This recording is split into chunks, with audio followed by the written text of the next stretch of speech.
this crowd going to last? What do you mean you don't warranty your work? What are you talking about? Don't you hate it when patients try to pull that bullshit? Why is it that they think dental treatment should last forever? Do they ask the same thing about a surgeon, about a veterinarian, about a plumber? We're going to find out on today's episode of the Dental Practice Fixers. I'm Dr. Richard Madow. Welcome to Dental Practice Fixers, Season 2, Episode 11. And I'm here with my co-host, and I'll let you introduce yourself. Hey there, Rich. I'm glad to be here. I am Rich's brother, Dr. David Madow. How is it going? We are so happy to be here with you on the Dental Practice Fixers. You know why? Because we are going to fix your practice today. We got a great question, and not only that, we're going to be doing a call later in the show. Tell you something, it's the first time asking this question ever. It's going to be unbelievable, so stay with us the whole time. Aren't all the calls unbelievable? I just have a feeling this one is going to be like the call of calls. I just have a feeling. It's just incredible. Because we don't know what direction it's going to go in. All right, well, hey, anyway, let's get started. Dave, I think you've got a really good listener question that you pulled off of The Dental Place Facebook group, which, hey, if you haven't had a chance to check that out, go on Facebook, search for The Dental Place. We've got some great private group discussions there. We'd love to see you there. And sometimes we get dental practice fixers from the group, and that's the case this time. It's funny, Rich, because this question starts with a headline. You know, it's like a headline. It's like a headline, then it goes into the question. So I'm going to read the whole thing. It's a little bit on the long side, but bear with us because it's a great question, and it's one that Rich and I are going to get into some detail with here on the Dental Practice Fixers podcast. So the headline is, just picture this in like big, bold letters. This dental work better last forever, right? Better. Then he goes, hello, brothers. Isn't that the mentality of patients now with dental work? Why is this, and how did that mentality come to be? I know two people who have had knees replaced where something went wrong. One was laid up for an additional year and 3 months. Ouch! In parentheses. Oh, 15 months. a year and 3 months. Yeah, 15 months. And the knee had to be replaced. In both cases, the additional surgery was charged at full price. And both people said that while they were a little disappointed the first surgery failed, they had no issue with the additional charges as they understood working on the human body is a risk. It's unpredictable. Likewise, this is still the question. Likewise, I have a patient that is a heart surgeon. Unfortunately, he occasionally has folks he works on who don't make it. And he's a good friend of mine, so I was comfortable asking him if he charges for his surgery when the patient does not make it or passes away soon afterwards. They don't make it or they pass away. One or the other. Right? They don't make it or they pass away soon. So they don't die. They don't die on the table. But like a month or two later, they pass away. Right. So he was asked that question. The surgeon was asked that question. Do you still charge? And so he looked at me like I was crazy or something and confirmed that of course I charge for those cases. Like wait a minute, do I charge? So here's the dentist asking this question. Yet how many people, when a filling breaks 5, 10, or more years, they rush right back in saying, that filling you did, that he capitalized you, that filling you did broke. Of course, with the unstated or stated belief that you should fix it for free and that somehow your fault that it broke. Even when teeth you never touch break or have a problem, the patient often gets confused and comes in believing that it was something that you did wrong. So now the overall question is, how did this mentality ever come to be? Seems like this is a common happening for most dentists, and it's a common topic for discussion on various dental sites. Better question might be, how do we reverse this seemingly ingrained mindset in the general population? Signed, Dr. Ken Henley. Dr. Henley, thank you so much for that question. This is definitely an age-old question in dentistry. You're not for kidding. Decades and decades, I think. I agree. First of all, Ken, I'm a big fan of your brother Don Henley, drummer for the Eagles, lead singer, great musician. They say somewhat of an a-hole, but I can forgive that because the music is so good. Do they say that? Yeah. They say he does not have the best reputation. Oh, I didn't know that. I mean, I didn't know that one, actually. It was always like Glenn Fry was the good guy, Henley was the a-hole. But Glenn, what about the other? Is no longer with us. Those were the two main guys. They kind of ran the show. Wasn't there? They owned the band. Well, who was the guy that was? Wasn't there somebody else that was pretty well? Joe Walsh. Joe Walsh. That's what I'm thinking. I'm thinking Joe Walsh. He's not really one of the principals of the band. He's still to this day kind of a hired gun. I think a very well paid hired gun. But very interesting. Okay, we got off topic way too quickly. I'll tell you something. This question is incredible. I remember one time I heard a very learned rabbi who was asked one of those, religious, philosophical, well, how could God let this happen type question. And he just said, I don't know. And I think sometimes that's the wise answer, right? I'll say, speaking for myself, I have no idea why dentistry is segmented from medicine. And we, both of us, I think, Dave, speaking for you, totally agree that this is true. This is happening constantly. We both sold in our own practices. Why does it happen to dentists and not physicians? I have no idea. Is it our fault? Do you think we're to blame? Like me and you, or just no. Or dentistry in general? Yes, dentists are to blame. Now here's the caveat to that. Dentists are to blame, but I think this is so ingrained. It goes back so many. I mean decades. Not something that just started happening 5 years ago. So many decades that I think it's going to be very difficult to change or reverse. I think we pretty much, this is the way we're doing things now. Okay, well, let's back up to, are we sure that if someone had a knee replacement that failed in a month, that they would fully expect to pay full fee for their new knees? And I don't know what the insurance thing is. It said right here in the question. Well, that's one reason. That's one person. I don't know what the insurance restrictions are. That. I know, and I used to say this to patients sometimes when they say, how long will it last? I would say, well, the insurance companies will pay for a new one in 5 years. Right. It's our expectation that it lasts way longer than that. But the insurance companies, based on their data, feel that it's acceptable for it to last 5 years. So could it be a little longer? Could it be a little shorter? Sure, but on the average. And then that was kind of setting the expectation low because crowns typically do last more than 5 years. Now, tricky restoration with a weakened cusp, that could certainly last less than 5 years. So why do patients think, and they all do, why do they think that the redo is free? I mean, like any redo. Like why would there be any redo in dentistry? Anything we did, as long as we're doing it as best we can. Say you did a class 2 composite. What if the best you can is a shit job? Then that's a whole different problem. But let's say you do a class 2 composite, a DO composite. Just making this up. Patient comes in the next day. 2 days, let's say 2 days later. Not that afternoon. Let's say the next week. Okay, we'll go with the next week. Patient comes in the next week and says, this filling broke out of here. Now, I think most dentists are going to say, okay, I'll replace it for you. 100%. But should we be replacing that at no charge? Should we be? I gotta tell you. It takes up share time. There's no dental patient in the world that would be totally accepting of. And then if they have insurance won't cover it again, so they have to pay for the whole thing out of pocket. Totally they agree. Would flip. So I think that's maybe how some of this has come along because, but there's insurance in medicine too, so I'm not sure. But yeah, you're right. If insurance paid for the filling and they got to come in a few days later and have the thing replaced and say, okay, it's going to be $300, they're going to flip out. But what's an analogy in medicine? Well, I was going to say, if a doctor removes a mole and the mole grows back, the patient never says, like, well, the doctor did a shitty job. Right. They just say the mole grew back. The mole grew back. And the doctor, well, we got to go a little deeper this time. They never blame the physician. Well, I don't know. If you had a mole taken off and doctor, you felt in your mind the doctor didn't go deep enough, you'd probably be upset. Yeah, but you never want them to go too deep and cause like a scar or take out healthy tissue. So I think we almost like it because then they get to, and we're now these days with the Mohs procedure, they can tell right away if they're going deep enough with like a cancerous lesion. But I think maybe that is a good analogy. I think people don't blame the physician, but they always blame the dentist. Well, the mole might be a better analogy than the knee or the heart, because let's face it, you're dealing with life and death, and it's a known fact that if you're in for heart surgery, you could die on the table. And you better be sure that you sign some kind of release saying that can happen. Right. So, anytime you get anesthesia, same thing. You're signing your life away.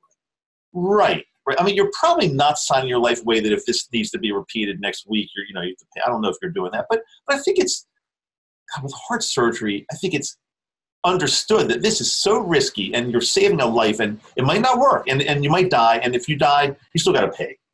I think that's kind of implied. I think it's understood by the general population. But the mole is probably a better example because like you get something taken off and then like 2 months later, something's growing back. Do you go into the dermatologist and say, hey, I'm not happy with this. It's grown back. You better do this for free. Right. I don't know the answer to that. Or how about botched plastic surgery? It happens all the time. I mean, look at mine. I mean, I need to go back. I was going to say something. All right. Not everybody's on YouTube, fortunately. But I think this has been a tremendous problem in dentistry for a long, long time. To summarize, we can still talk about it, but I don't think it's going away. Okay, so then, is it up to us to preface our dental treatment to make the patient more aware of the fact that anytime you do work on the human body, that there's a great chance that it will fail? Will it be in a week? It's possible. Will it last the rest of your life? That's possible too. You could say to the patient, look, when I was in dental school, we worked on these fake plastic teeth.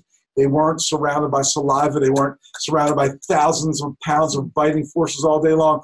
Every filling I put in a plastic tooth when I was in dental school is still in perfect shape. I'll tell you the funny thing. Kind of blame it on the patient. The ones I did all fell out on the plastic model. So what do you mean? Yours are still there? That explains a lot.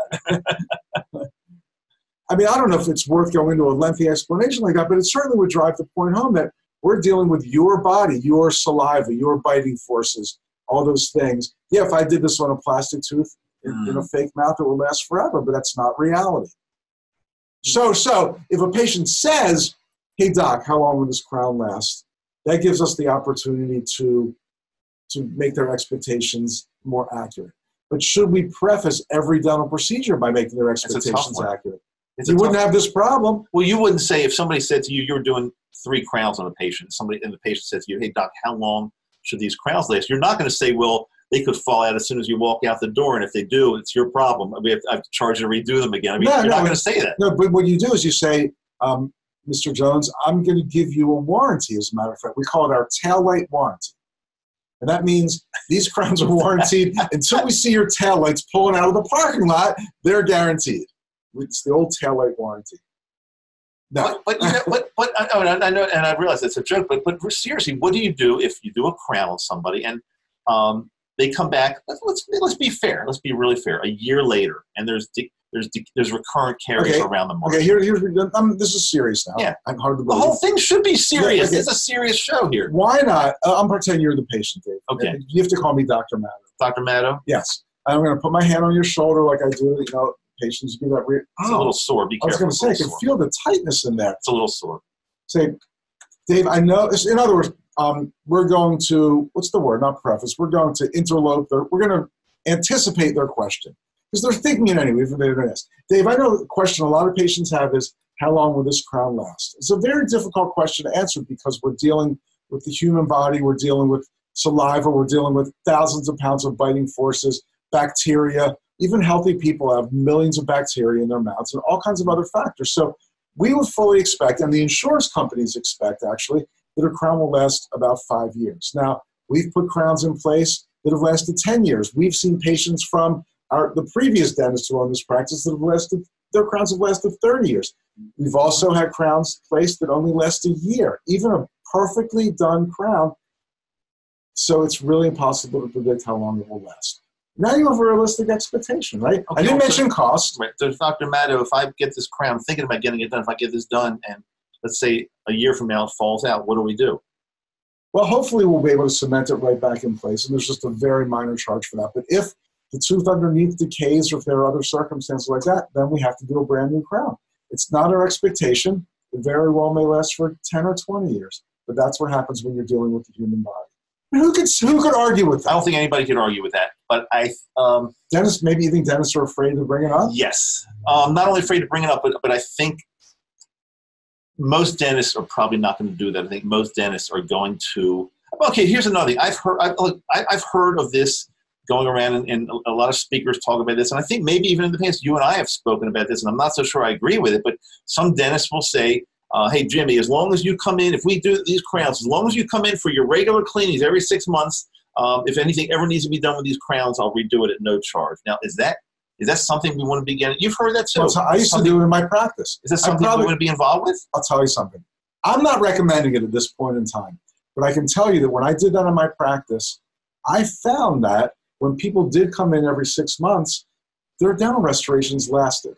Now, granted, I did sell my practice eventually, And I don't know what happened after I left. I'll tell you what happened. And I'm sure whenever anything happened, they blamed it on me. I'll tell you exactly what happened. Some sucker that bought your practice redoing a bunch of crowns for free. That's what happened. That's exactly well, I don't know if he kept that deal.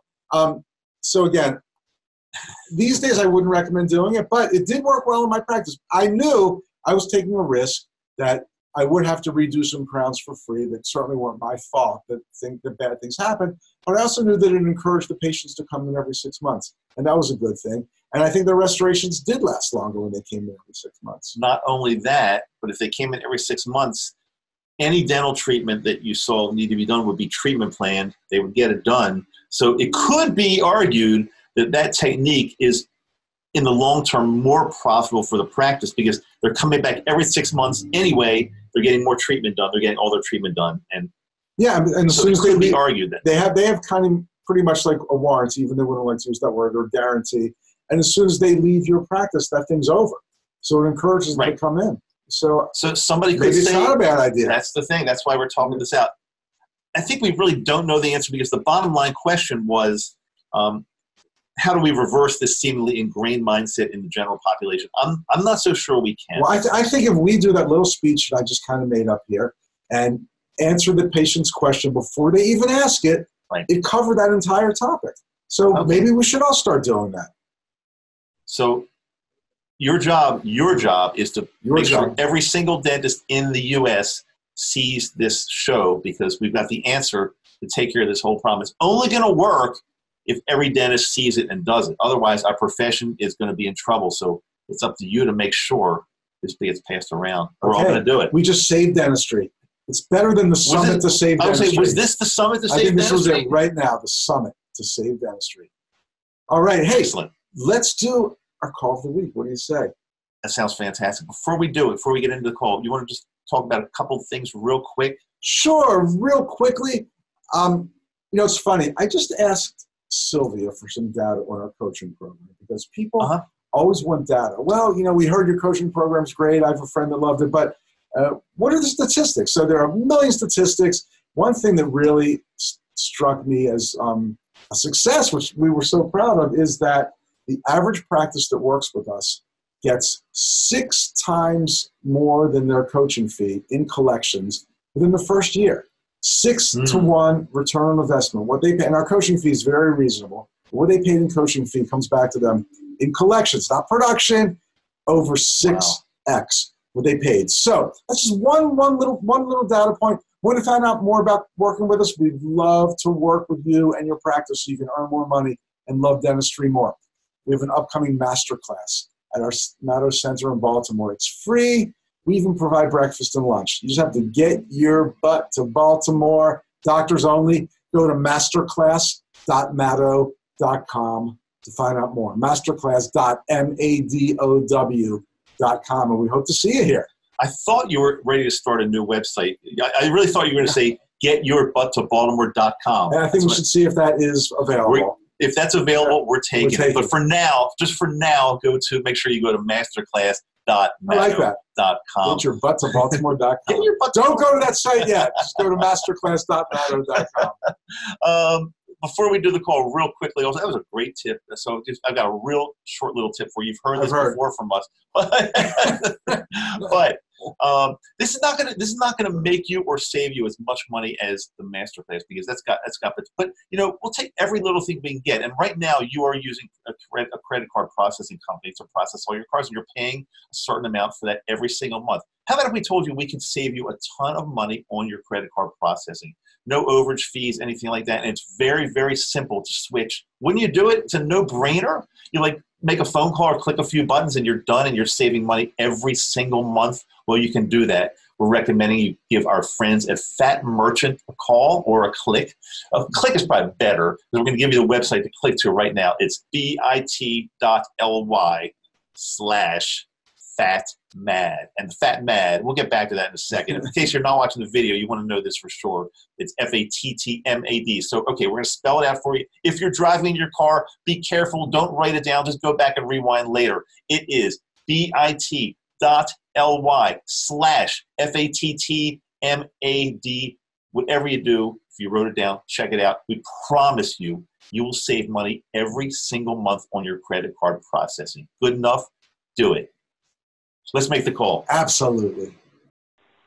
Hi, Michelle. Got a little question for y'all. My wife and I are kind of new in town there, and she's going to be needing a lot of dental treatment, and she wanted me to find out if it's okay when she comes in if she can bring her little comfort animal with her.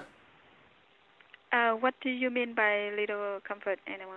She's got a little animal she carries around everywhere just to make, just to give her a little more peace. She's a very anxious person. It just kind of helps calm her down and take the edge off, and she just feels more comfortable with the comfort animal.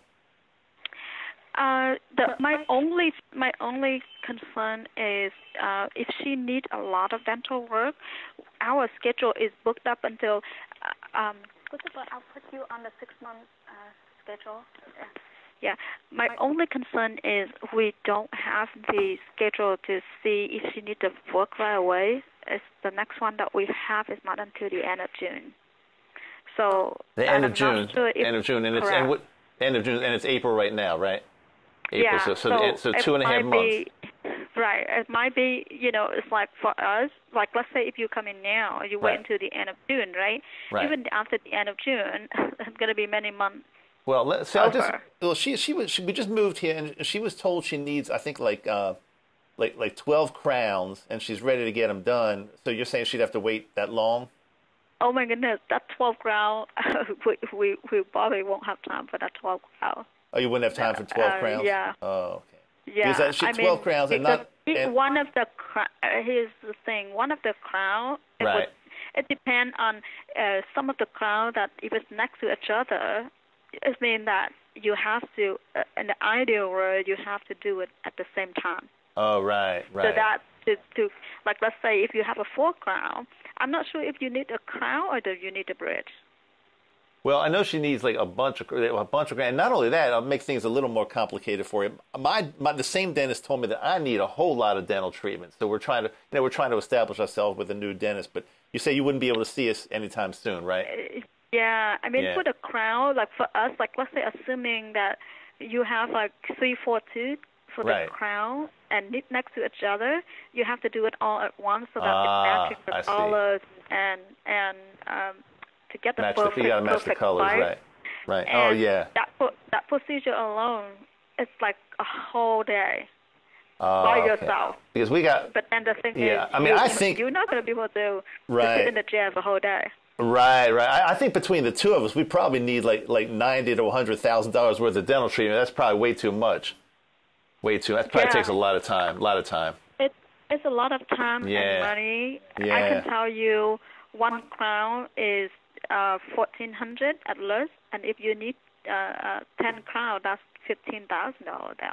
And I think we also need some gum treatment, so that's going to add to that. But okay, well, so it sounds like But how do you know? Well, what is true? You probably need that, and if you need a gum treatment and things like that, I can refer you to a gum specialist right now. Well, yeah, but I'd rather just associate myself with one practice first, but if because that'd probably be the best thing. Because I know we need a lot of crowns. We both need. I got that's cash. why I just want to be upfront with you. That's true. Okay. First, because I don't want to get you in, and then we don't have time to it's not that we don't have time. It's just you have to wait longer down the road. And that's no good either. Sure. So. No, I understand. Let me see if I can find an office that maybe is not quite as busy. That might be a little better choice then, right? Yeah, it could be. I mean, like if that, and then also some office that would be able to accommodate a lot of stuff that you and your wife need. Right. Well, okay. Well, you've been very kind, and I appreciate it. Because, like I said, we need a lot of work done, and you've been very kind. It just sounds like you guys are maybe a little too busy. I just want to be honest about it. I don't want to be greedy and get you in, and just to get the money, and then. No, that's good. I appreciate honest. I'm looking for a good, honest dentist and not greedy. So that's perfect. So thank you very much. I do appreciate your time. Thank you so much. All right. Thanks. Bye. Bye. Holy shitski.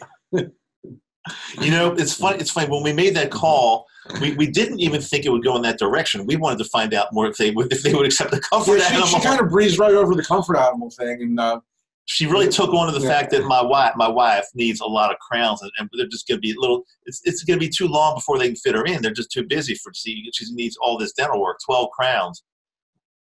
I don't even know what to say. Well, another case where I would imagine the dentist has no idea this kind of stuff is going on in their practice, that their front desk person is unilaterally telling a patient that wants 12 crowns to go somewhere else. Go somewhere else. Now, here's the weird thing. I just thought of this one. Like, let's say he's doing some kind of, I'm assuming he, the dentist. She said he. Oh, she said he. Okay, right. Doing some type of marketing and spending a lot of money every month with some like marketing company, and they're saying, well, we're not really getting any calls. No, this isn't working. Meanwhile, she never asked how we found out about them. So this could have been $100,000 case from this marketing company, whoever it was, from $100,000 case that she just said. She said, we're a little too busy. We can't really take you on. And they're booked 2.5 months out. That's a whole nother problem. That's a huge problem. How can your practice grow if you book 2.5 months out? If you are really, I assume that was for hygiene. I assume she meant for hygiene. Why would she ever think that she has to wait to get this patient in for hygiene? That is ridiculous. Get that patient to say, come over right now. If you're on your cell phone, let me give you directions. Right now, I would send a lift over for her. She needs 12 crowns, and her husband, who is me, needs like a whole bunch of dental work also. I would have sent like a limo. She was very nice. Let's give her that. I also like the way that she was going to refer you to a periodontist over the phone without doing an exam first. That was really good. But here's the deal: this dentist probably, let's say her name. What's her? I can't remember what Michelle. She said her name. Was her name Michelle? Yeah, how could I forget that? Oh, she said Michelle. Yeah. Okay. If you ask this dentist, oh, how's Michelle doing? He'd probably say, oh, she's doing great. She's really great with our patients. Our patients all love her. Meanwhile, she sent $100,000 out the door just now. $100,000. So that's a good point, though. Book 2.5 months out probably is hygiene. Yeah. So this woman in the front desk was like told, well, when a new patient calls, they get an appointment for a cleaning. Mm-hmm. So hygiene's booked 2.5 months out. This person knew that they needed 12 crowns, 14 crowns, whatever.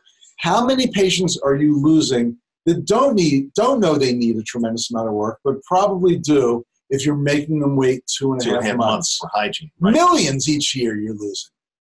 If a new patient calls and they want to come in and you've got to wait 2.5 months out for hygiene, you are short hygienists. You need new hygienists. You need to be putting new patient time in the hygienist column, whatever you want to call it, on their schedule. Or you need to triage a little bit better. And that is if you sense the patient needs any kind of restorative treatment or a decent amount, get them in with a doctor right away. Don't make them wait because you will never see them again. This was perhaps one of the most unbelievable calls I think we've done in the history. Seriously. It was unbelievable. I think last episode we did one and the woman did great. I think we both gave her an A. She was the one that had the free pizza dinner. Right. I'll tell you something. There's no way that she would have made this patient wait 2.5 months. They would have been getting their crowns and their pizza way before this patient is even coming into the office. Was this unbelievable? It was pretty unbelievable. That's why you hear it on the Dental Practice Fixers. We need to fix this practice. As a matter of fact, we should just show up at this practice.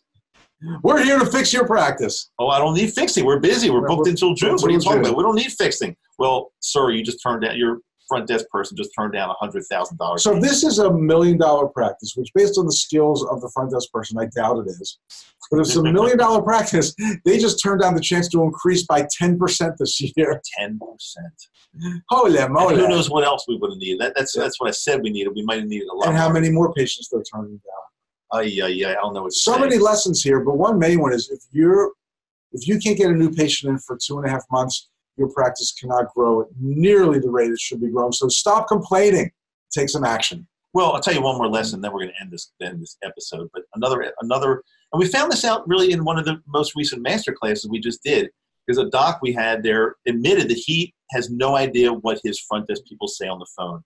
And I'm not saying we need to micromanage. You need to be there recording every call and list, but you need to set up some guidelines and rules and know exactly, you need to know what they're doing. You need to know what they're saying. You need to get proper training for your front desk team. It is an incredibly important position, and dentists just tend to hire someone. They stick the new girl at the front desk, or, oh, this person has 10 years experience in that office down the road, so they're great at the front desk. And you stick them there, no training, you have no idea what's going on up there. and it leads to disasters like this, or like disasters you hear every week on the Dental Practice Fixers, except for last week, maybe. She was actually good. So, hey, thanks for listening. Give us a good rating on iTunes. Tell all your friends about the Dental Practice Fixers. We'd love to grow our podcast, just like we're helping you grow your practice. So for the Dental Practice Fixers, I'm Dr. Richard Madow. Dr. David Madow. We will see you next time.